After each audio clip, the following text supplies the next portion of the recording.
are particularly troubling. Since 2015, almost all Army vehicles experienced declines in mission-capable rates. Additionally, Army's maintenance costs are increasing with an average cost increase of over 50%. According to GAO, the lack of parts and challenges related to technical data negatively affected the availability and costs of the entire ground forces. These declining mission capability rates and increasing costs are directly related to an underperforming acquisition system. Our inability to adequately secure the parts and determine the technical data rights at the beginning of our acquisition process undermine the ability of our organic industrial base to adequately maintain our ground vehicle fleet.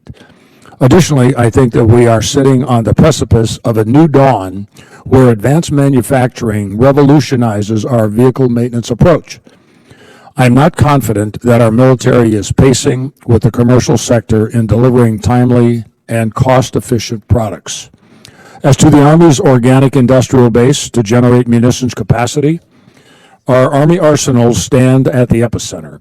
I think using our arsenal's ability to assemble and build munitions necessary for our combat forces and maintain excess capacity in times of need is a good model to maintain operational readiness. I also think that the organic industrial base needs to be utilized before additional commercial options are pursued. This is why I am particularly surprised that we continue to sustain foreign munition manufacturers when idle American capacity is available to support munitions production. We need to be more realistic as to our nation's munitions goals and build capacity to meet our needs in times of conflict. At the same time, it is important that our partners and allies also retain sufficient capacity to support their needs. It is hard for me to understand why the United States should size our industrial base to meet an apathetic international consortium that has the time but lacks the will to make strategic investments to support their own national security interests. There is much we need to do to better align our industrial base for the future, and I look forward to working with the administration and our esteemed witnesses to make this a reality. I appreciate Chairman Whitman's support, and with that, I yield back. I thank the gentleman from Michigan for his opening statement. Chairman Bergman, thank you. And now turn to the gentleman from California, the Ranking Member Garamendi. Thank you, Chairman Whitman and Ranking Member Norcross, and of course, my colleague, Jack Bergman, for your partnership and leadership on issues affecting the organic industrial base, and I want to thank our witnesses. I had a conversation earlier. My three-letter question, why, will probably be repeated here.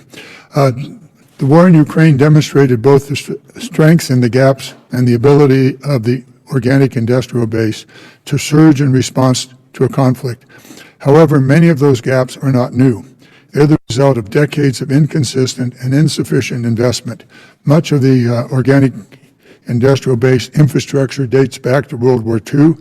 The state of these facilities impacts the ability of the workforce to reset equipment, sustain combat systems, and ensure that the warfighter has what they need when they need it. If we are serious about readiness and about supporting the soldiers in the field, we must be equally serious about modernizing the facilities that sustain them. To the Army's credit, it has developed a 15-year plan to invest $18 billion in modernizing the organic industrial base. I look forward to receiving more details about this plan, including how the fiscal year 27 budget reflects this commitment. Modernization is not just about facilities, it's about people. There are over 16,000 skilled artisans working across the organic industrial base. Over the past year, this committee has heard concerns that resignation programs, hiring freezes, reductions in permanent positions have strained depot capacity to perform the critical ground vehicle maintenance and overhauls. The modernization plan must be driven by validated workload requirements and measurable readiness outcomes, not arbitrary workforce reductions. The Army needs a deliberate workforce strategy that recruits, trains, and retains the skilled employees required to sustain the force over the long term. Lastly, one of my favorite issues is the issue of technical rights. Across the services, limited access to technical data has restricted the ability to maintain taxpayer-funded weapons systems. For the Army, restricted access to technical data has been a significant contributor to declining mission-capable rates of its ground vehicle fleet. This, combined with supply chain's issue in getting the critical parts needed, is why maintenance costs have increased while mission capabilities have decreased over the decade. As we work towards the fiscal 27 budget, I look forward to seeing how the Army's modernization plan will increase mission-capable rates, sustain the workforce, incorporate the rights to technical data to perform maintenance on our assets. I'm going to end with just one short couple of sentences, and that is, over the last 16 years as I've looked at this readiness issue in all of the departments, it all comes back to getting worse rather than better. And I want to ask the question, why? Is there a problem of the way in which we work our way through these issues? We can take one issue at a time and push it forward, but ultimately we're not really making the progress we need. In your $18 billion 15-year program, maybe you're answering the question why. If so, I'd like to hear it. With that, I yield back. I thank the gentleman from California, Ranking Member Garamendi. We'll now go to our witnesses. I understand that Assistant Secretary Ingram and Lieutenant General Mohan will do the opening statements. So, Assistant Secretary Ingram, we'll begin with you.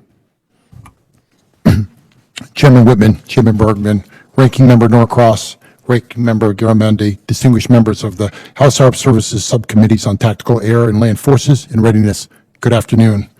Thank you for the opportunity to appear before you today to discuss the Army's progress in modernizing the organic industrial base to ensure the highest state of readiness and sustain peace through strength. It is an honor to testify before you for the first time as the Assistant Secretary of the Army for Acquisition, Logistics, and Technology. I'm pleased to be joined by Lieutenant General Mohan, Major General Ryan, who are integral members of the Army team. We appreciate your inclusion of our written statement in today's record for the hearing.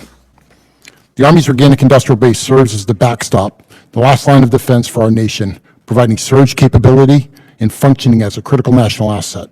These facilities play a vital role in depot-level maintenance, munitions production, and strategic manufacturing. Congress's support has been instrumental in advancing the modernization of the organic industrial base, including provisions in the fiscal year 2026 National Defense Authorization Act. We look forward to continuing our collaboration with this committee to implement the NDAA and achieve sustainable modernization across the department. Despite its critical role, the OIB faces significant challenges. First, fluctuating workloads, where unpredictable production cycles disrupt schedules, increase costs, and hinder workforce planning. High operating rates, where indirect costs drive up operating rates, reduce competitiveness with commercial industry. An aging infrastructure, where outdated facilities limit efficiency and the ability to support advanced technologies. And workforce skill gaps, where the need for specialized skills in advanced manufacturing and technology remains a pressing issue. We recognize these challenges and are actively addressing them. The Army is focused on increasing direct labor hours, fostering public-private partnerships, and reducing indirect costs to ensure long-term sustainability of the OIB. One of the ways we're tackling these challenges is by leveraging modern data and analytic tools. Those tools allow the Army to automate and synthesize readiness data across multiple weapon systems and units, enabling more informed resourcing decisions. I want to highlight two examples. First is Weapons 360. It's a revolutionary tool that compiles live readiness data across the Army, and then ASALT Live, which is a platform that houses live acquisition data, providing visibility into risks and challenges at all echelons. These tools are transforming how the Army sees itself, understands its data, and communicates its needs. We invite you and your staff to explore these capabilities firsthand.